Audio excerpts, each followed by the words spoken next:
The unrest of 2001 came with a hefty price, especially in terms of violence in Cincinnati. Shootings doubled between 2000 and 2001. That prompted a group of doctors at University Hospital to start an educational program to help reduce the number of shooting victims they saw. 9 News reporter Jennifer Moore looks at the impact of Out of the Crossfire 10 years later. You don't know if you're going to walk again, you don't know if you're going to get up, you don't know if you're going to live or die. You really don't hear nobody come in and talk about no social service. And she came in and she told me about this. That was how Rodney Beeman felt in 2007 when he found himself at University Hospital, 21 years old, the victim of a robbery and shooting. Now Beeman can be seen at the hospital quite often, meeting with Dr. Jennifer Williams to help others just as she helped him. Out of the Crossfire is a program that was started in 2006 to try to stop the cycle of violence. Oftentimes when people get a serious injury like a gunshot or a stab wound, one of the first things they think about is getting even.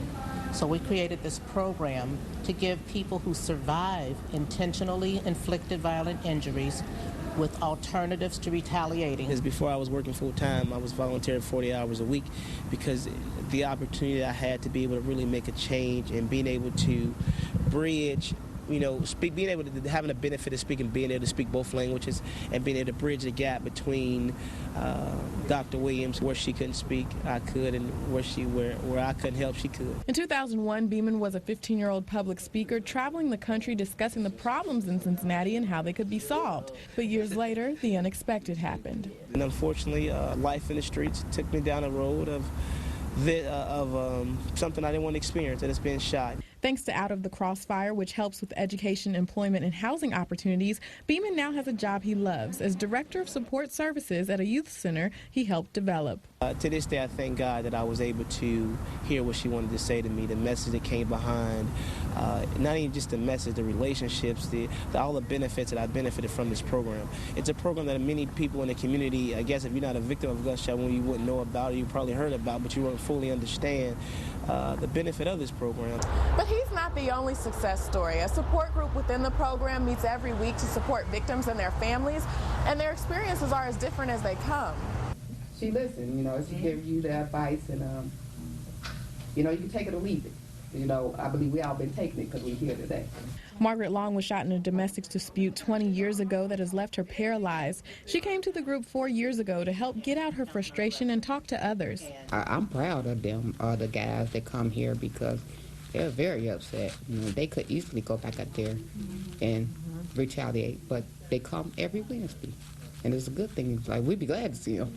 Like, hey, okay, here. We do deal with spiritual principles and values and standards and things that are ethical issues that, how you act in the street, and a street justice versus what a higher powers justice would say is appropriate. Then there's this once troubled teen who is now trying to be a positive adult. My thought process from me being younger to now, it's like all the stuff that I did she always told me that everything comes to a person who waits, and I used to just rush.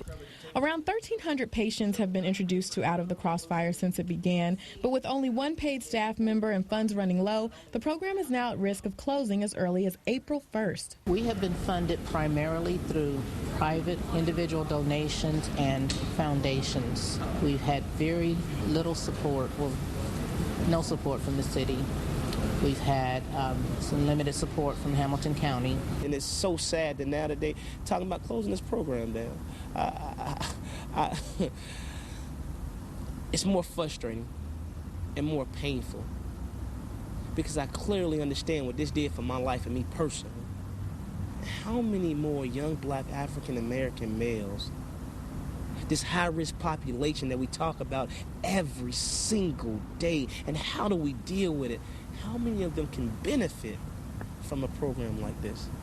I also think that there's some racial overtones to it, with 91% of our clients being African American males. There's a stigma, there's an attitude in the community that looks at them a certain way, and in terms of their worthiness and to what extent they're deserving of help and so on. So I really think that's a piece of it. Williams says it also makes good economic sense. By law, victims have to be medically stabilized using taxpayer dollars. So she says, why not invest a small portion into the program instead? Beeman also notes that without the program, we're just sending these victims back into the same lifestyle with the same results. We'll do whatever it takes to keep them out of jail, out of the hospital, out of the morgue, out of the crossfire. Reporting for 9 News, I'm Jennifer Moore. If you'd like to help Out of the Crossfire stay open, go to WCPO.com/10 years later. Click on how to get involved to find out how you can either donate money or your time as a volunteer.